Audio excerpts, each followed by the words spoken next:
बोले गंगा मैया की जय। बोले सोमवती अमावस्या की जय। सूत जी कथा सुना रहे हैं। शरशैया पर सोए हुए भीष्म जी के पास जाकर धर्मात्मा युधिष्ठिर ने प्रणाम करके यह वचन कहा। युधिष्ठिर ने कहा, हे पितामह, क्रोध युक्त भीमसेन ने कौरवों में से मुख्य को मार दिया है। अन्य लोगों को अर्जुन ने मार दिया है। इस तरह दुर्योधन के कुमंत्र से हमारे कुल का क्षय हो गया है। इस समय पृथ्वी और पाताल पर बालक, बूढ़े और रोगियों के सिवाय और कोई नहीं है। भरतवंश में केवल हम 5 बचे। ऐसी स्थिति में एक छत्र राज्य भी मुझे पसंद नहीं है। मुझे अपने जीवन से घृणा है और मेरे अंगों में चैन नहीं है। संतान का विच्छेद देखकर मेरे हृदय में निरंतर संताप होता रहता है। उत्तरा के गर्भ में जो संतान थी वह अश्वत्थामा के अस्त्र से दग्ध हो गई है। अतः मुझे संतति का विच्छेद देख करके दुगना दुख हो रहा है। हे पितामह, आप मुझे कहिए मैं क्या करूं और कहाँ जाऊं जिससे तत्काल मुझे चिरंजीवी संतान प्राप्त हो। युधिष्ठिर के इन वचनों को सुनकर सरसैया पर लेटे हुए भीष्म पितामह कहते हैं, हे राजन सुनिए, मैं व्रतों में उत्तम व्रत तुमसे कहता हूँ। इसके श्रवण मात्र से चिरंजीवी संतान प्राप्त होती है। हे पार्थ, जो अमावस्या सोमवार से युक्त हो उस दिन अश्वत्थ पीपल के समीप जाकर विष्णु भगवान का पूजन करें और उस वृक्ष की 108 बार प्रदक्षिणा करें। उतनी संख्या के रत्न या फल दान करें। हे राजन, यह व्रतराज विष्णु भगवान को अत्यंत प्रसन्न करने वाला। कल को सोमवती अमावस्या है। तुम उत्तरा से यह व्रत कराओ, उसका गर्भ जीवित हो जाएगा। उसका पुत्र गुणवान और त्रिलोकी में विख्यात होगा।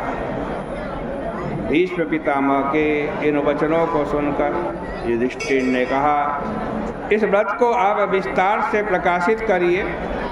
मनुष्य लोक में इसको किसने प्रकाशित किया और इस व्रत का प्रारंभ किसने किया? भीष्म जी कथा सुना रहे। कांची नाम की पुरी सर्वत्र विख्यात है।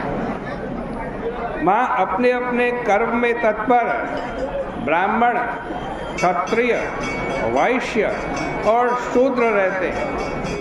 वह पुरी चांदी के पहाड़ के समान हवेलियों से सुशोभित है।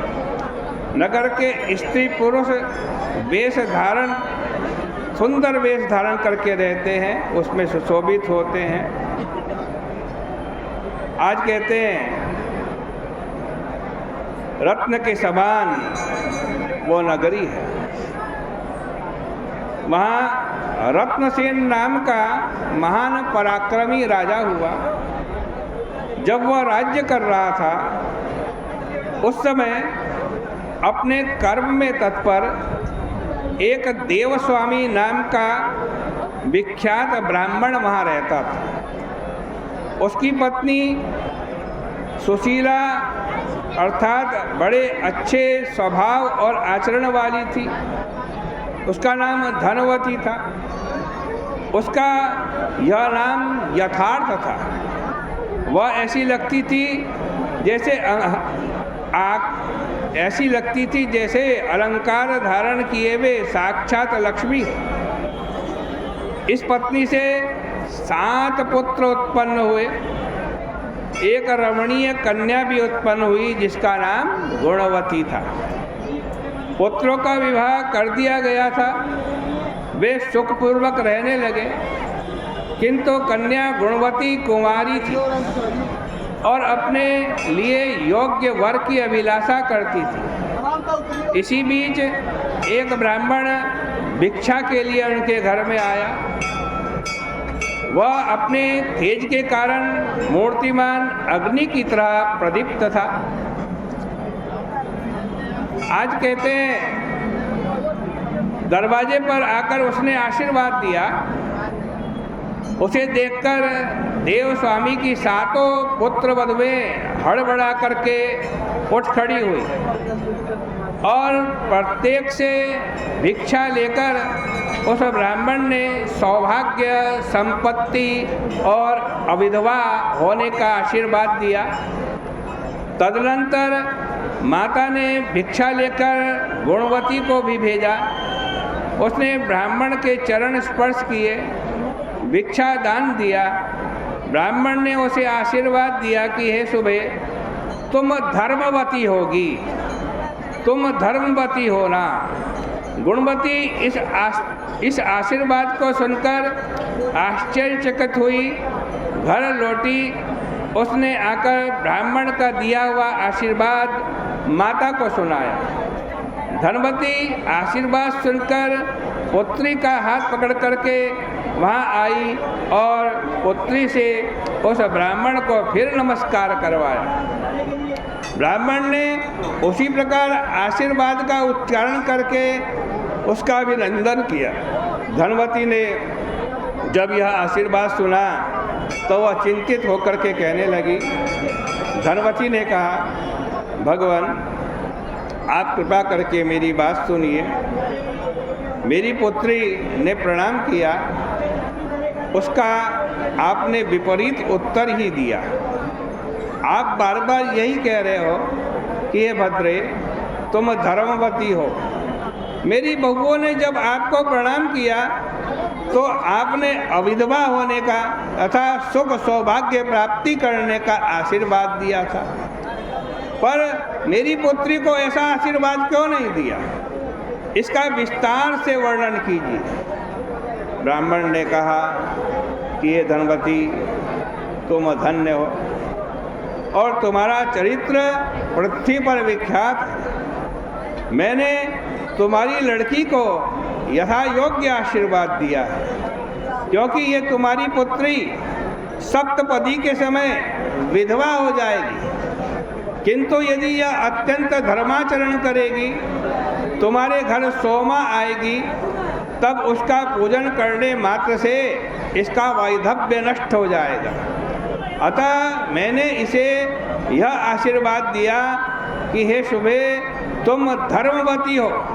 यह सुनकर धनवती अत्यंत चिंतित हुई और बार बार प्रणाम करके दीन वचन से ब्राह्मण को कहने लगी। धनवती ने कहा, हे ब्राह्मण देवता, सोमा के आने मात्र से वैधव्य का नाश हो जाएगा। आप जिस सोमा के लिए कह रहे हैं वह कौन है? उसकी क्या जाति है? वह कहाँ रहती है? मुझे ये सब बतलाइए, विस्तार के लिए समय नहीं है। ब्राह्मण ने कहा, वह सोमा जाति की धोबिन है और सिंघल द्वीप में रहने वाली है। वह यदि तुम्हारे घर आ जाए तो इसका वैधव्य नाश हो सकता है। यह कहकर के वह ब्राह्मण भिक्षा की प्रतीक्षा में अन्यत्र चला गया। धनवती ने अपने पुत्रों से कहा, हे पुत्रों, ये गुणवती तुम्हारी आज बहन है। सोमा के आगमन मात्र से इसका वैधव्य नष्ट हो सकता है। जिस पुत्र को पिता की भक्ति हो, पिता के वचन में आदर हो, वह अपनी बहन के साथ सोमा को लेने के लिए तत्काल जाए। पुत्रों ने कहा, माता, पुत्रों पर तुम्हारा कितना स्नेह है, यह आज हमने जान लिया। तुम अपने पुत्रों को दुर्गम देशांतर में भेज रही हो उस देश के बीच में 100 योजन अपार समुद्र बढ़ता है, वहाँ जाना अशक्य है, हम जाने में समर्थ नहीं है। यह सुनकर के देवस्वामी ने कहा कि 7 बेटे होने पर भी आज मैं पुत्र रहित हूँ।